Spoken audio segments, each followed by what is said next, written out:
Hey, welcome back, everybody. Time again for another episode of Living Hope, your journey living with pancreatic cancer.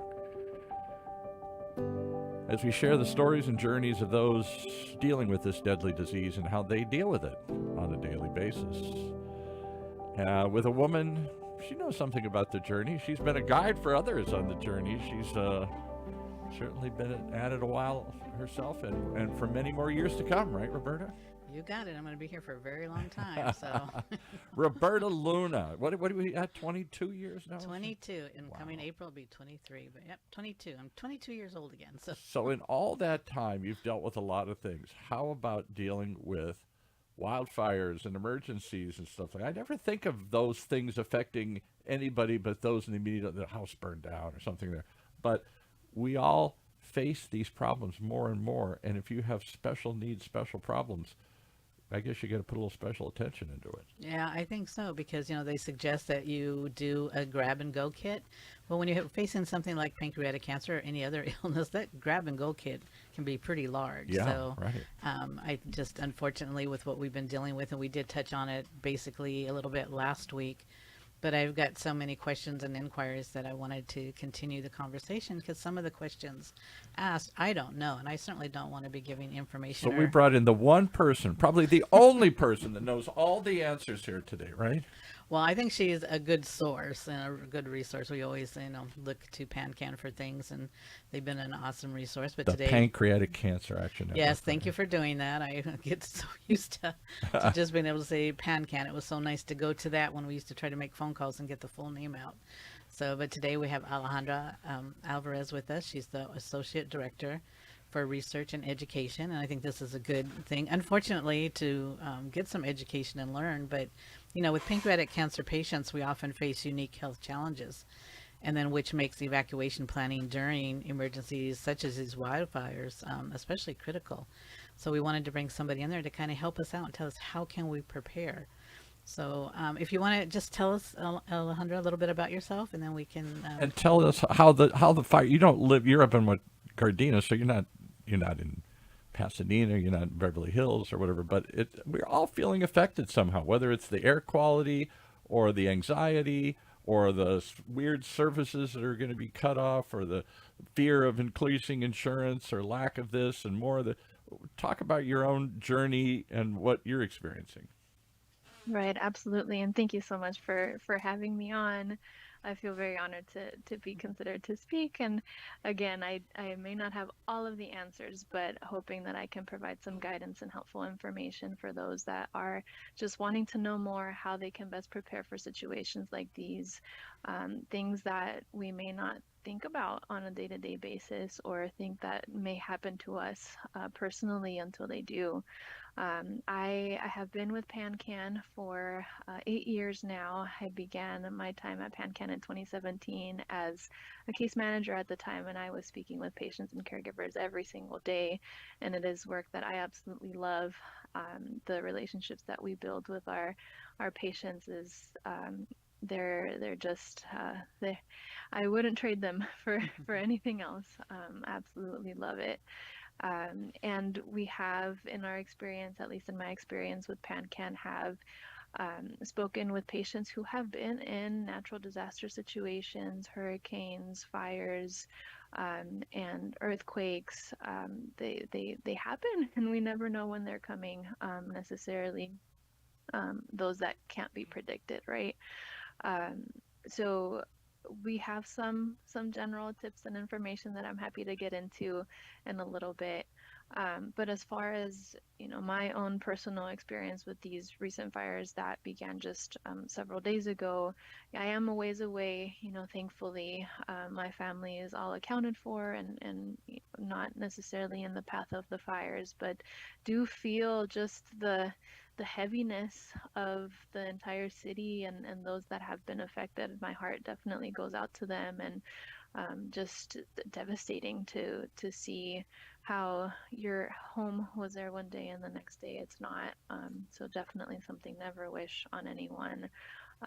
And everyone coming together also on the other side of the coin has been just so wonderful to see all of the support from our first responders to just everyone wanting to help in any way that they possibly And I see can. that So because I'll try not to jump in too much, but we do all these different shows. And in one way or another, they're all trying to say, how can we help? So, for example, we had a show with a bunch of chefs yesterday. And they're like, I don't know what we can do, but let's go get some food donated and let's go up, set up a place, a triage food center, and we'll feed people. And they did that, I think, at the Rose Bowl. And all of a sudden, they're feeding hundreds of people. And they're like, I don't know if this helps. I don't know how long we'll do it for, but that instant that instant desire to jump in and do something. What have you been called by? You must have affiliates up there, other people. The Hirschberg Foundation is not far away in UCLA. They must be affected more closely than others and stuff. Is there a coming together of the tribe? oh, absolutely. I'm very sure that they're in so many ways just coming together. Um, I know that there's been several just organizations making lists of what is necessary, first responders for individuals that have been affected, items of clothing, types of food that can be provided. So definitely lots of coming together, which is wonderful to see. What would you grab, Roberta? What's in your grab bag? What's in my grab bag? Well, besides my pets, Your pets, yeah. yeah, I've been family, of course, and I have like my film and stuff on a thumb drive. So important things, my documents, I've gotten really good about putting on the thumb drive, and that's all in a fireproof safe, There you go. ready to go. Oh, So look at you. You're really ready. Okay. well, I didn't. I mean, for years, I didn't until our last earthquake is when I started taking things a little more seriously, I think. But just with this fire, what's going on now, like I said, we've been experienced where we have been in a fire. The house next door caught fire, and lucky for us, or unlucky, I should say, our home is made of wood shingles. So we were, really seriously worried about what was going to happen. And luckily, the fire department, they were great and was able to put that fire out. So I can kind of feel what they were feeling, what they're going through, but just the devastation to see, your home is there and then it's not. So what are things, if somebody is dealing with pancreatic cancer or other serious conditions, deadly conditions, special medicines, special needs, any sorts of things? Walk me through what would go through your checklist. Alejandra, if you want to do that, please. That's Yes, absolutely. And I think, Roberta, you mentioned your records. That's one thing that we do encourage patients to have on hand, even just from a day-to-day basis. Always ask for a copy of medical records just to have on hand if for whatever reason treatment needs to be done elsewhere. If your institution, your hospital or clinic is affected as well. And it may not be accessible anymore, then having those medical records available on hand to bring to any other clinic that may be providing treatment in place of your current facility, that can be really helpful. Medications, absolutely. Whether it be pain medication, pancreatic enzyme supplements, any medication that is easy to grab. And can you just go anywhere and get that? Let's say, not everybody has the luxury of having a second home somewhere, or somebody takes them in somewhere, but many are doing that. They're going to stay with relatives, they're going to stay somewhere else, and it might be a long way away. It might be in the desert, Right. it might be in San Diego, it might be up north or something. Suddenly, can I just walk anywhere and get those enzymes or get my chemo treatment or whatever? Can I just walk in and say, hey, I need something? That's a great question. And so there may need to be some preparations that need to be done in order to find a new place, or a replacement.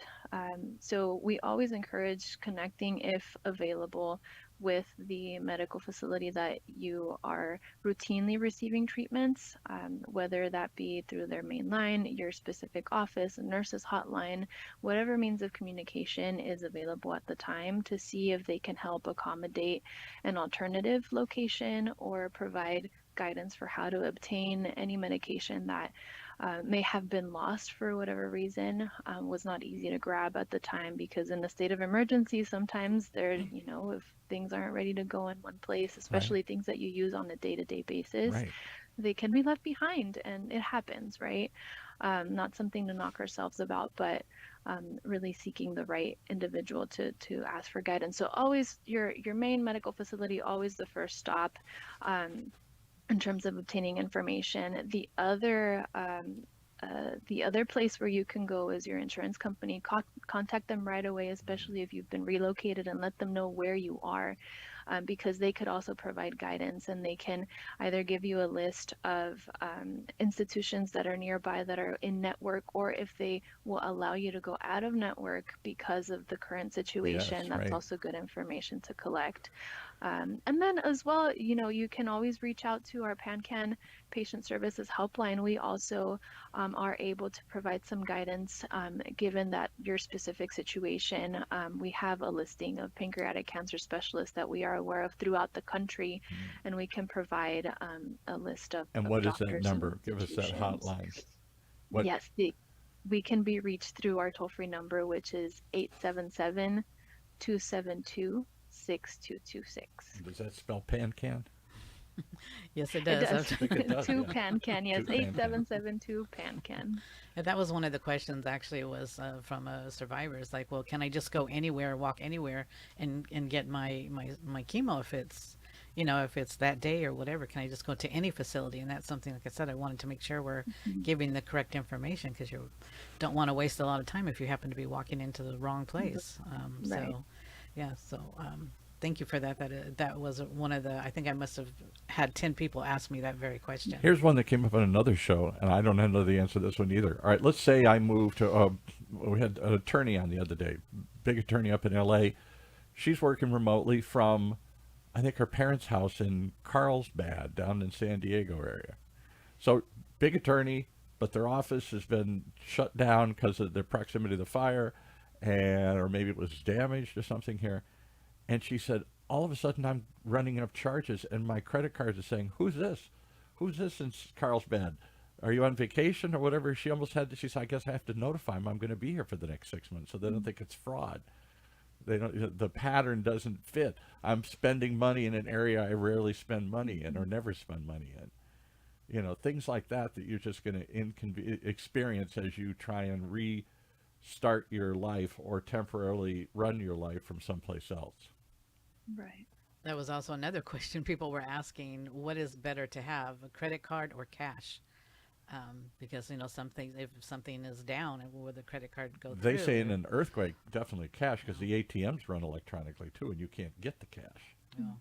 So that was a question again, like I said, that people were asking on what is the best type of money to have. Would it be a credit card, or would it be something cash, or a combination of the two? Right. And I have seen in just as we also prepare and do research and what is best to have in that ready to go bag, and recommendation may be some cash on hand as well. Again, everyone has their own personal preference, but again, in thinking about those situations where for whatever reason a credit card is not able to be utilized, having a backup and having some cash on hand can be helpful. I know we're not used to using cash every Yeah, single cash. day. What's that? They look at you like, "What am I going to do with this thing here?" Right. How about let's talk about other things like earthquakes, where communications go down. But I think communications go down in fires and stuff. For example, somebody was telling me, out in the desert, they're experiencing shortages of internet service because some of the providers have towers or offices in West LA. And so when Right. those burned or went down, their whole network went down, even the places they're serving far out. So phones, cell phones, other things, like how do you reach out and connect people? Suddenly everybody's in a panic. They always say that in an earthquake, it'll be chaos, as everybody's going to suddenly pick up their cell phone, and the cell phone will be overloaded or be down, and you can't get a hold of somebody. So, Right. so where do you gather? Where do you go? How do you let people know you're okay? Right, right. Those are great questions. And so just two things come to mind. First of all, listen to your local authorities. They are the ones that have the most up-to-date information, and will know what the best communication method is given the current limitations, if there are any. Another thing that could be really helpful is providing especially, as a patient who is being treated by an institution, providing that the clinic uh, several points of communication, whether that be your email or a cell phone, or even family members that are outside of the area that you trust Yes, right. to be communicated by. your hospital, your Call Uncle institution. Joe in Kokomo, and he knows what's going on. You only have to tell one person, and then, because I don't know, are cell towers being burned down to there? They must be, and so there must be a lack of people are losing cell phones, or they're losing internet, or they're losing other Right. things that we're used to communicating. You say, listen to your local authorities. That's the one I always laugh at. If it's not the internet or a cell phone, how do I hear from them? We don't get newspapers anymore. Real radio stations have. I say we provide that kind of thing. I actually went out and bought a little crank radio. So if there's no power, I can crank it up or put it in the sun for a while, and it'll tune into AM and FM band radios, and you can hear local reports. We're just Right. not used to everything is up through that darn phone, and if that phone goes down or it's jammed, we're in trouble. Yeah, just the Right. alerts that they send out usually are through your phone Yeah, you too. As well. text and text alerts and all that kind of stuff. Right. So, what is the biggest challenge, do you think, for patients? In times Oh, of crisis, natural, and not just fires, earthquakes. How about North Carolina? The giant floods wiped out things. Floods, earthquakes, hurricanes, et cetera, et cetera. right, right. And that's a tough question to answer because I think everyone's journey is different and everyone is going through something that is unique to them. But just thinking about um, just the pancreatic cancer journey in itself is already a difficult situation to be in. Individuals' lives are turned upside down as soon as they hear about that diagnosis, and even adding another Mhm. stressor like Yeah, a natural disaster, it can. I can't imagine what it may feel like. Just really the lack of control that can be, I imagine, hard to cope with, and just additional concerns about how am I going to get access to all of these things that I need, especially when you have to relocate and you're not in the comfort of your own home anymore because, um, we feel comfortable in our home even when we're sick, right? And now you have yeah. to More go so. That's when somewhere you want to else. cuddle up in your favorite chair or your bed or whatever here. Yes, What about absolutely. And mental so, health? Roberta always talks about, you know, she has no proof of this, I know, but she believes part of the success in her fight was I'm not going to give in. I'm going to fight this thing. I'm going to stay mhm, positive. I'm going to do things. And that absolutely. sense of I'm going to try and take some control back. I'm not just going to Right. be waiting to see what's next. I'm going to do something, whatever it is, whether it's yoga or walking or eating better, whatever it is, I'm going to try and take some charge back. Now, Absolutely. does that again get removed or harder to do? And then does that impact on your health care, impact your mental, impact your physical? We Right, know right. that. Everybody seems to believe that. If my mind is down or depressed, I'm not going to fight the disease well. I don't know if that's a wives' tale, but we all seem to believe that. Right. And that's great. I am sure there are studies out there. I don't know of any specifically that come to mind, but um, we must get that somewhere, right? I also believe that, taking care of your mental health is very important and always encourage patients to seek the appropriate resources and professional staff in order to help cope with any feelings or thoughts that may be experienced. It's so common to have just um, such a great overwhelming uh, just bucket of emotions that are experienced throughout someone's journey. So talking about them is very important. So yes, I believe that good mental health also translates to physical well-being. But again, there may be studies out there that have more solid Who was that solid guy in North evidence than Carolina, just the doctor that ran some big clinic there, Roberta? And he said he won't even take on a patient if they don't have a positive mental attitude. Yeah, they have to be mentally positive thinking, but also have some religious faith as well. Yeah. mm, He believes the two go hand in hand, and like I said, there is no. I don't know that there's any studies, but when you look at everybody, a lot of people that are surviving, most of them are very, very positive. mhm, Though I think we all are positive. We all want to fight. We all want to live, but there's something different about I think that long-term surviving by having those different attitudes. I've never And asked you this before, but when you get the diagnosis, you must go through first shock and then depression for me, it was weird. There's like I think there's 5 stages you're of supposed grief. to Yeah, go right, through. right. I didn't. It was like First, you did denial. It can't be happening. and then it's anger, why me, and then it's something else, and then finally it's acceptance. But Yeah. somewhere in there, so some other stages. Oh, bargaining. Please, God, if you get me out of this, I'll be a good person now here. Yeah. Yeah, for me, I didn't go through any of that. It was just so odd. I think because I don't know if it was because I already had an inkling that it probably was pancreatic cancer, just by the family that I'd been through and just my own symptoms, or just a determination and an anger because just the way the medical field was treating me. I was Yeah. very angry that it was like, well, nobody survives pancreatic cancer. And I was going to be like, I'll be damned. I'm going to survive pancreatic cancer because you tell me I can't, I'm going to do it. But yeah, I think mental health is very, very important. And also looking now at mental health, also our caregivers, because they're already going through something, trying to take care of us. And now you got to throw a fire or a flood or Yes. whatever into it. So what can they do for themselves as well to have that good mental strength to get through all this? You had one show when they talked about another statistic I never thought of, and I don't remember the number anymore, but I remember the overall idea was that how many caregivers die in the process of giving care.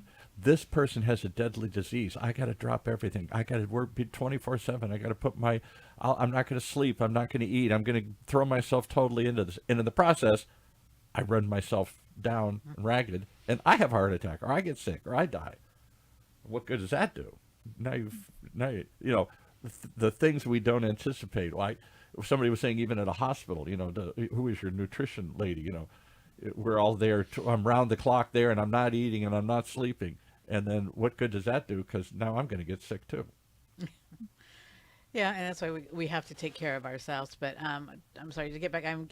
People are asking me, so what are probably your suggestion, the must-have inside that grab-and-go bag? So going back to medical records, even if for whatever reason you don't have them, even just the pen and paper, so that when you have a moment, you can jot down what you can remember.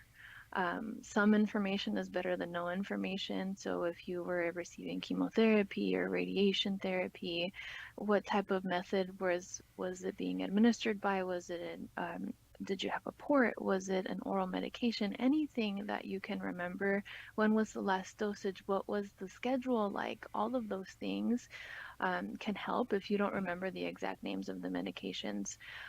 So pen and paper, medical records are best. Medications, drug allergies, a list of that Yeah. is really important. Um, so things like uh, additionally to that, maybe a change of clothes, or two, we talked about cash as well. Those are, I would say, some of the most essentials. And let people know where you're going. Somehow you got to communicate with somebody so that you're not alone, and they're wondering what happened to you. Where'd you go? Yeah, one of the Yes, suggestions absolutely. is, even though you like to kind of keep your personal things to yourself, but in some situations it's really nice if you have like a neighbor who knows maybe what you're going through, and at least they can come check on you or find out, if there's something you need to help you get out. I had somebody actually just put in a suggestion and say, when you park your car, back it in the driveway instead of, Mm-hmm. Oh, that ready way to go. yeah, Yeah, that way it is ready to go. that's a great idea. And then for as far as like medication, what do you suggest? Like 7, 14 days, what would be a suggestion that you should have in there? Um, as much as you possibly can have. I reasonably 7 to 14 days may sound like a good number. Again, depending on how quickly you would be able to get into a new institution, if you need to look for a new one, um, just making sure that you at least have a little bit to hold you over. And I would like to think that, hopefully there will be enough help and assistance available to get someone um, the the treatment that they need as soon as possible. The other thing also that comes to mind now is that, if um, an individual is displaced needs to go to a shelter before, if there's availability to prepare, check and do some research to see where your local shelters are so that you know ahead of time where you are likely to go. Calling them ahead of time also is helpful because there may be specific rules or restrictions, um, or just the ways of operating for that specific shelter. Some of them can have medical staff on in-house, some of them do not. So it's helpful to know that information beforehand. Some of them may be able to provide transportation services if there is a need to go to institutions for non-emergency situations, right? So preparing as much as possible in that way also can How be about helpful. masks again? Boy, that was a controversial thing. I'm not wearing a stupid mask. No, I couldn't wear a mask. But the air quality is so crummy out there. We're 60 miles away, and I feel like I'm getting a cold. It's got to be because of what's in the air. And I know lots of people coughing, whacking, heezing, sneezing, whatever. There's can't be good air quality. If my immunity is compromised, if my body is battling one thing, that can't be good to add bad air quality into it. Right. It is recommended if needing to be outdoors. First of all, stay indoors as much as possible. But if you need to be outdoors, wear a mask and even eye protection as well, because the the the ashes and the air quality can affect. I know my eyes were burning, my husband's eyes were burning. So Yeah, um, right. really just take care of yourself as much as possible. And if you do begin to feel ill because of the air quality, then seeking medical attention as soon as possible.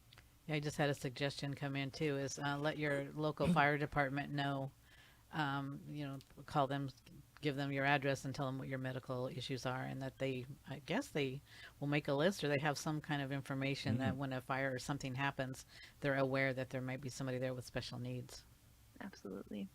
They used to say, I don't know why this was so in the Midwest. I haven't seen this in a while. You buy some little canister and you put all this in there. You're saying you put it in a fireproof safe. That's great, but put it in something like a refrigerator, someplace that the fire department will know to find. Don't put it in the back of the closet where nobody's going to know it's there. So Mm-hmm. maybe somehow you can get an alert that they can know who you are. Put some note. I never heard that in your house that that residence has a special need there. But how would they find it if they broke in the door and Yeah, there should be like a standard place maybe to keep it. somebody told me the refrigerator. I don't know Yeah, if I that's why. remember hearing that a long time too. And also, I somebody said that they also have like a sticker that you can put in your Yeah, window right. that tells you how many pets and Oh, yeah. possibly special if there is somebody there with special needs. Could you There's a imagine the sticker. fires are running up in this fire and they're trying to get in? They don't have much time to figure out who's in there and what they're dealing with. Yeah. So, If you haven't evacuated, if you're still there. and also making sure wherever your shelter is that they have refrigerator source in case you have medication Oh, that there you needs to go. be refrigerated. I'm just going through people are it's really interesting when people comment. So I'm trying to get the questions that they wanted, but also make the Suggestions here. yeah. So here's my ugly negative outlook. We all get excited for 5 minutes like an earthquake, and then 5 days later, 5 months later, 5 years later, we still haven't done it. I'm not sure I've done all these things. How many times have we had this conversation? Fires, earthquakes, mudslides, floods. We say, this is the year I'm going to do it. You said it took you a couple of years, and then you finally did it. It took me a lot of years before I finally did it, unfortunately. But it's something that I think we really need to take in consideration, just like we talked about doing our wills, getting our our Yes. affairs and stuff in order. And maybe that is something too people need to put in their to-go bag is their what is it called, patient directives and that kind of thing. That would be Yes. really Oh, important. yeah, right. So First thing they do when they take an emergency is, where's your patient directive? And people are like, I don't even know who this woman is or this person is. It's being prepared and it's communicating. It's thinking through what you don't want to think through. and if you can do it before it hits, then at Yes. least you got a good chance of getting things together that you will need. So when something does happen, you're on the go. Somebody just wrote in, said put it in a bag, though it's not fireproof, but put it in a suitcase with wheels, so you're not having to worry about carrying. That you can just roll it out. I was wondering if you should just keep it in your car. Have a bag. I'm not saying I'm going to have all this stuff in there, but some of this stuff might be in a bag in your car, always ready to go. Or if you're out somewhere and you're stuck somewhere or whatever. I think it's a good idea to have a secondary like that Yeah, because records and some other things and stuff. we've had patients when they're going through chemo or whatever. You never know. Unfortunately, if something's going to happen. You can get sick, soil your clothes or whatever. So they always kept a second pair of clothing in the car or second medication, because not knowing you just need to make sure if it's not in its regular prescription bottle that it is fully labeled. So if somebody does see it and you can't tell them what it is, that they'll at least have an idea of what it is and what it's used for. Any way to identify, reach out to people in need other than we're all giving money to the Red Cross, or maybe you want to volunteer at a food bank or something like that? I wonder if there's so many organizations dealing with pancreatic cancer, for example, a bunch of them. They're spread all over the place here.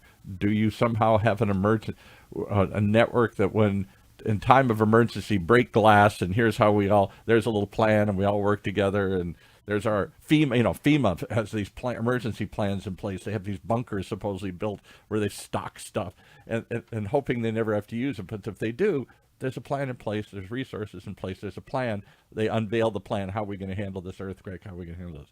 Do any organizations think like that? Do they have emergency plans in place?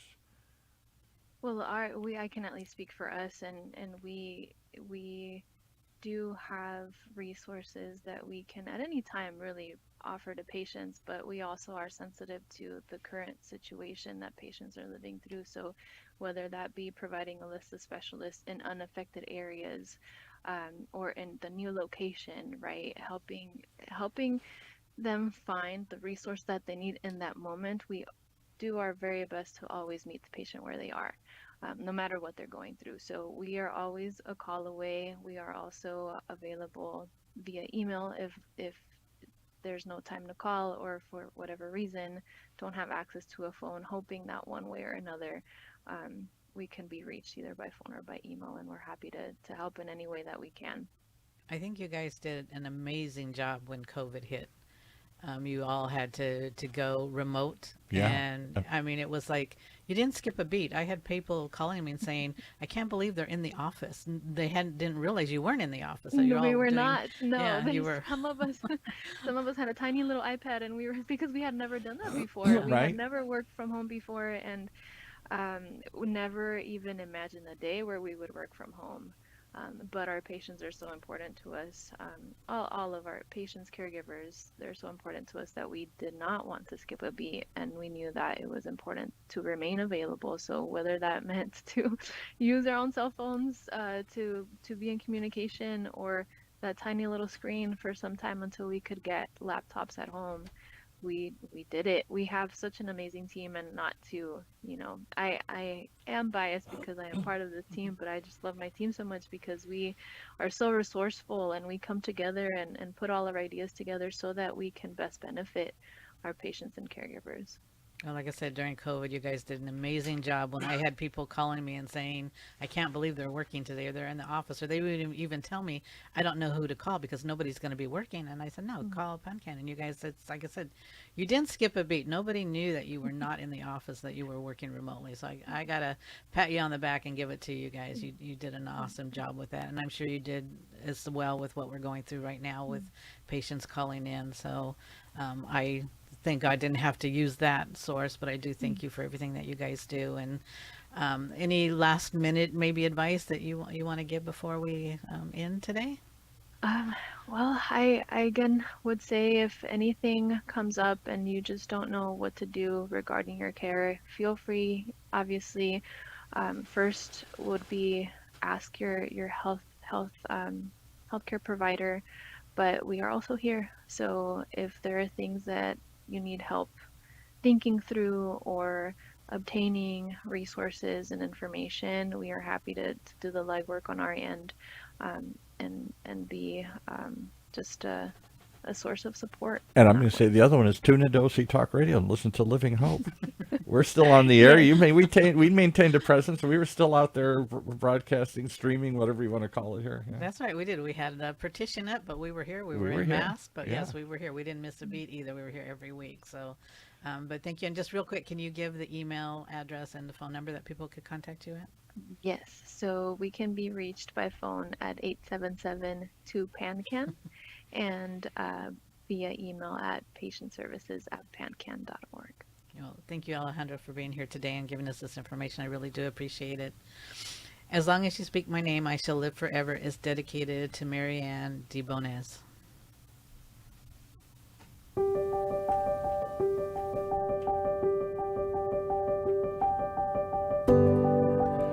Well, there you have it. Some more practical, real-world advice from people really dealing with crises like pancreatic cancer, and how additional crises can even overload that journey, add more hurdles and challenges along the way. If you're experiencing any of that, We'll give you the one last time. That's a number to call, 877, the number 2, PANCAN, for the Pancreatic Cancer Action Network. Or contact several of the other networks around the world. The key is reach out and communicate. There are resources available. And plan. Be prepared. Always for the next one, because they're coming more and more, it seems like.